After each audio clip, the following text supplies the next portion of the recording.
Gavin Newsom can grant clemency to the brothers at any time. He does not have to wait for the parole board. He does not have to make a decision on this, and then that's all he has.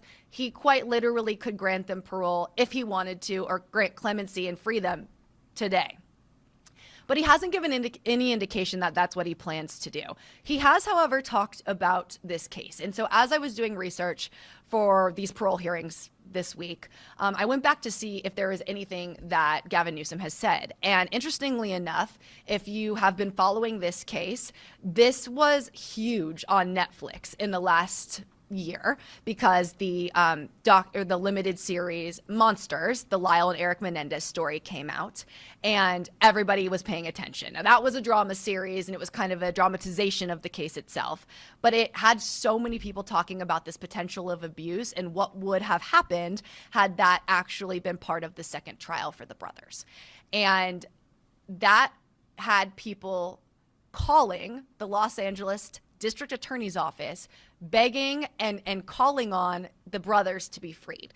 That actually got the LA District Attorney at the time to start looking into this resentencing, but it also had people paying attention to what the governor was possibly going to do. Ryan Murphy is the director of Monsters. He has directed a lot of huge films and shows. American Horror Story comes to mind. And so he actually sat down on Gavin Newsom's podcast about a month ago talking about these parole hearings and his involvement with the brothers, what he learned through the taping. And Gavin Newsom didn't offer a whole lot about his opinion. He really, legally shouldn't.